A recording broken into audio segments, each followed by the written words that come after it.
Olá, sejam todos muito bem-vindos. Eu sou o professor Guilherme Alves de Melo Franco, especialista em Direitos Material e Processual do Trabalho e Previdenciário pela Universidade Estácio de Sá do Rio de Janeiro, formado em Direito pela Faculdade de Direito da Universidade Federal de Juiz de Fora, Minas Gerais. Estou a desenvolver no meu canal do YouTube, Guilherme Alves de Melo Franco Estudar Direito, um curso gratuito sobre os direitos material e processual do trabalho, que tem por objetivo o estudo da consolidação das leis do trabalho, artigo por artigo, e como livro base os meus comentários à reforma trabalhista, Lei 13.467, de 13 de julho de 2017, lançados pela editora Juruá de Curitiba, no Paraná, no ano de 2021. Esta é a nossa aula de número 192 deste nosso curso gratuito sobre os direitos material e processual do trabalho, e nela estaremos a desenvolver nossos entendimentos a respeito dos artigos 538 e 539 da Consolidação das Leis do Trabalho, que continuam a jornada jusoperária brasileira a respeito das entidades de classe. Nesse sentido, nos diz o artigo 538 consolidado que a administração das federações e confederações será exercida pelos seguintes órgãos: diretoria, conselho de representantes e conselho fiscal. Portanto, antes de continuarmos a nossa jornada respectiva ao artigo 538 seletista, temos que alertar novamente, como vimos fazendo em todo o transcorrer destas nossas aulas, desse nosso curso gratuito sobre os direitos material e processual do trabalho, com o advento do artigo 8º, inciso 1º, da Constituição da República Federativa do Brasil, de 1988, todas essas determinações incertas na consolidação das leis do trabalho a respeito das entidades de classe se quedaram tacitamente revogadas, mas, para efeitos pedagógicos e para a construção desse nosso curso gratuito sobre os direitos material e processual do trabalho, continuamos a desenvolver nossos entendimentos a respeito desses artigos para fins históricos e didáticos. Portanto, a determinação do artigo 538 da Consolidação das Leis do Trabalho, que informa que a administração das federações e confederações será exercida pelos seguintes órgãos: diretoria, conselho de representantes e conselho fiscal, já não tem mais assento no ambiente jusoperário brasileiro face à determinação constitucional já alertada. Portanto, a administração das federações e confederações será exercida dentro daquilo que estabeleçam os seus estatutos próprios, e não mais sob a égide dos artigos seletistas a respeito, ou quaisquer outra normatização paralela que tenha sido implementada antes da Constituição da República Federativa do Brasil de 1988. Continua o artigo 538 da Consolidação das Leis do Trabalho a nos dizer que a diretoria será constituída no mínimo de 3 membros, o mesmo valendo para o Conselho Fiscal. Por razões exatas já apregoadas nesta nossa aula de número 192 deste nosso curso gratuito sobre os direitos material e processual do trabalho, a composição da diretoria, que era apresentada pelo artigo 538 seletista, já não mais se aplica, aplicando-se em seu lugar o que apregoar o Estatuto das confederações e federações que estão sob a égide desta materialização normativa estudada. Portanto, a diretoria não será mais obrigatoriamente constituída de no mínimo 3 membros, podendo ela ser materializada com qualquer número de membros estatuído nos ditames íncitos nos estatutos das confederações e federações. A mesma coisa vale para o Conselho Fiscal. Portanto, esses 2 órgãos, diretoria e Conselho Fiscal, estão apenas e tão somente adstritos ao que determina os estatutos das confederações e federações. Continua ainda o artigo 538 consolidado a nos dizer que esses membros serão eleitos pelo Conselho de Representantes com mandato de 3 anos. Recai aqui a mesma situação que até agora temos visto para as determinações desse artigo 538 seletista. A forma de eleição dos membros da diretoria e do Conselho Fiscal, das confederações e federações, e mesmo das entidades de grau primeiro, elas são determinadas atualmente não mais pelos artigos da Consolidação das Leis do Trabalho, mas pelos estatutos que regem a vida íntima das federações e confederações. Portanto, nesse sentido, a fórmula de eleição da diretoria e do Conselho Fiscal depende única e exclusivamente do que está impresso no Estatuto Social da entidade. A mesma coisa se apresenta com relação ao mandato destes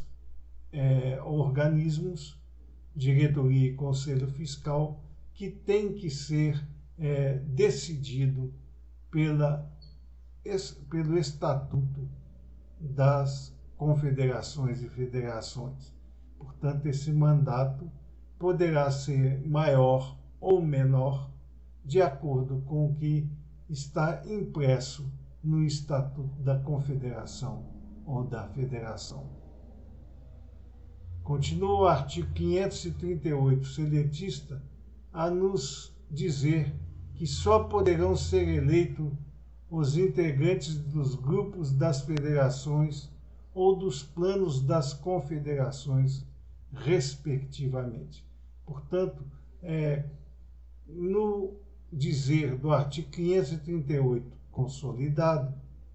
nós teríamos que só poderiam ser eleitos os integrantes dos grupos das federações ou dos planos das confederações, respectivamente, para os cargos de diretoria ou do Conselho Fiscal. Atualmente, com o advento do artigo 8º, inciso 1º, da Constituição da República Federativa do Brasil, que veda a interferência de qualquer natureza na vida íntima das entidades de classe, sejam elas de que grau forem, a determinação de quem pode ou não ser eleito para a sua diretoria ou para o seu conselho fiscal depende do Estatuto da Federação ou da Confederação e não mais sob o aspecto normativo da consolidação das leis do trabalho. Portanto, essa determinação de quem pode ou não pode ser eleito para integrar a diretoria ou conselho fiscal das confederações e federações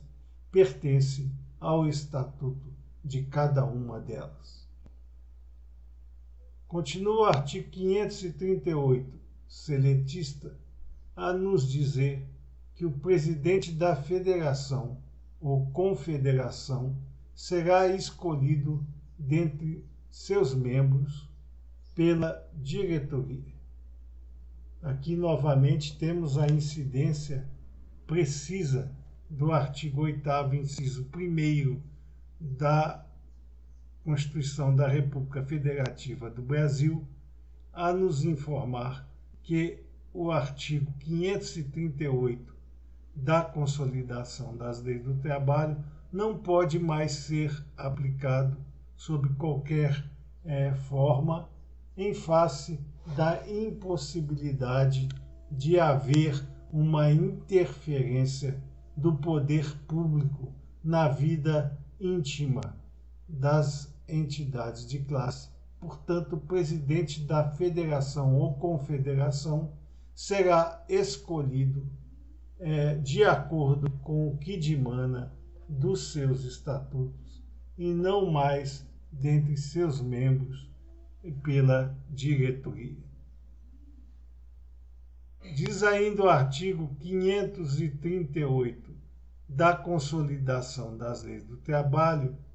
que o Conselho de Representantes será formado pelas delegações dos sindicatos das federações filiadas,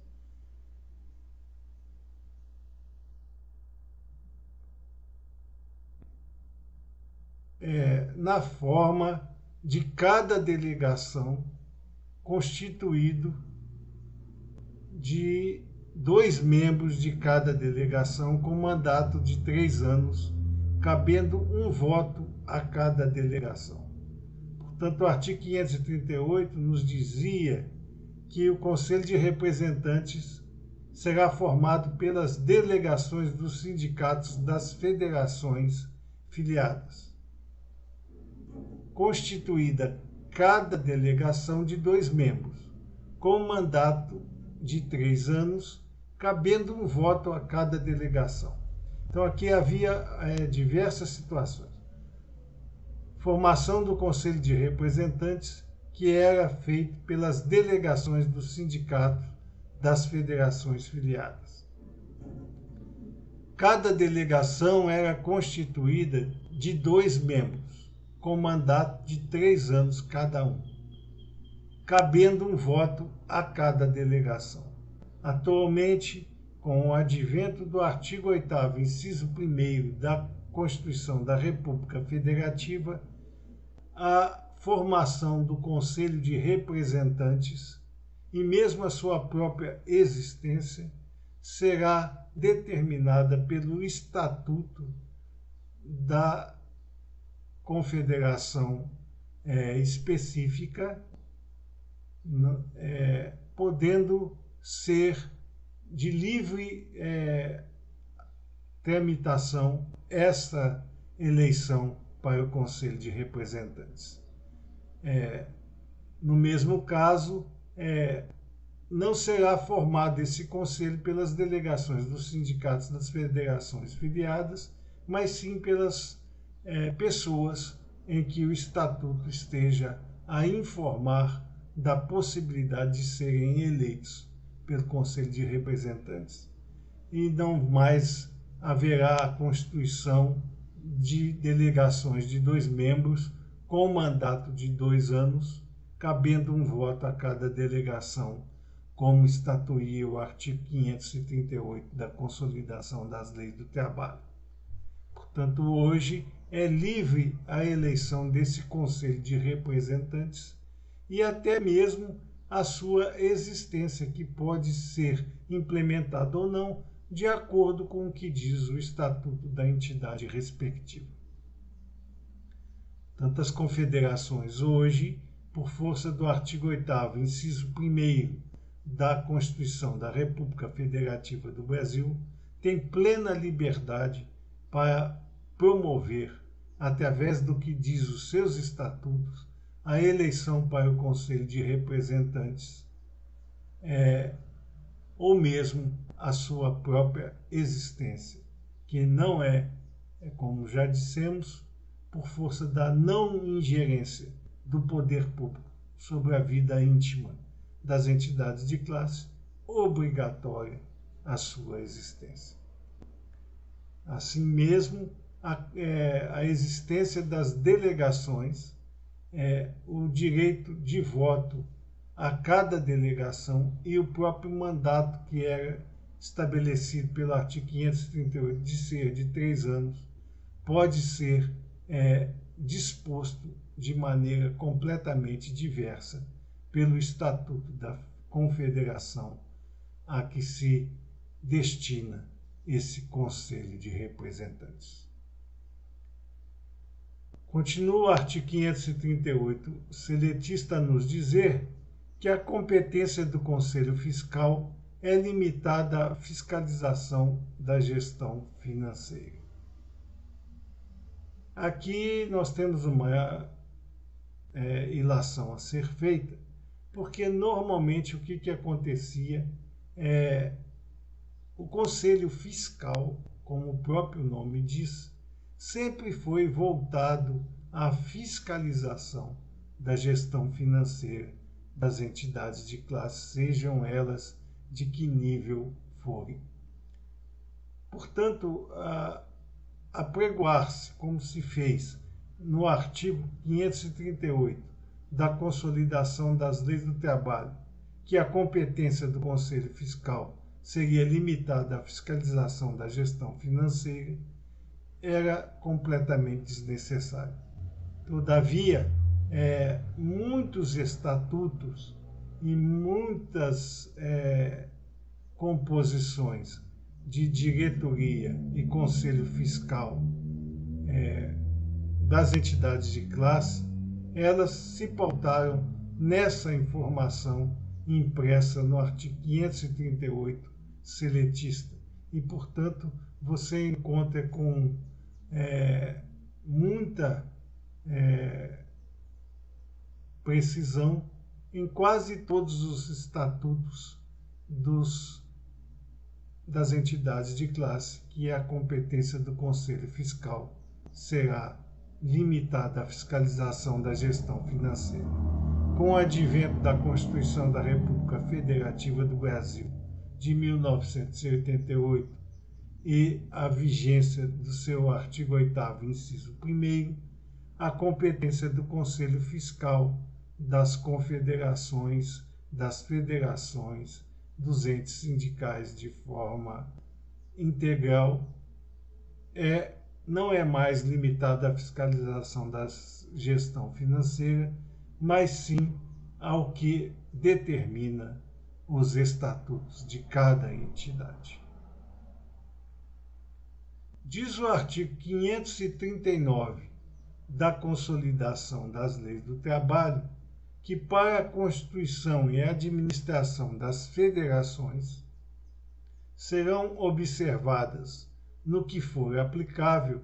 as disposições das seções 1 e 3 do presente capítulo. O capítulo é o capítulo 1º do título 5 da Consolidação das Leis do Trabalho, que versa justamente sobre a instituição sindical. Nesse sentido, nós temos que, por força do artigo 8º, inciso 1º da Constituição da República Federativa do Brasil, todo esse título sobre a instituição sindical quedou-se revogado tacitamente por esse comando constitucional e, portanto, para a constituição e administração das federações, não precisarão mais ser observadas, naquilo que for aplicável ou não, as disposições das seções 2 e 3 do capítulo 1º do título 5 da Consolidação das Leis do Trabalho, sendo, portanto, a constituição e a administração das federações sendo observadas apenas e tão somente por aquilo que versa o estatuto dessas federações. Não há mais, portanto, a possibilidade de se aplicar qualquer artigo pertencente ao título sobre instituição sindical que estamos a desenvolver nossos entendimentos nessas últimas aulas nossas, impresso na Consolidação das Leis do Trabalho. Sendo livre, a constituição e a administração das federações apenas assumindo as possibilidades previstas em seus estatutos sociais. Essas eram as considerações que gostaríamos de fazer a vocês nessa nossa aula de número 192 deste nosso curso gratuito sobre os direitos material e processual do trabalho. E aproveitamos a oportunidade para agradecer a presença de todos vocês nessas nossas aulas e concitar ainda uma vez mais àqueles que ainda não o fizeram, que se inscrevam no nosso canal e deixem seus likes nas nossas aulas, porque é através destas duas atividades simples que vocês estarão a nos auxiliar no sentido de podermos manter íntegro este nosso curso gratuito sobre os direitos material e processual do trabalho e podermos distribuir o conhecimento aqui arregimentado ao maior número de pessoas possível. Muito obrigado a todos.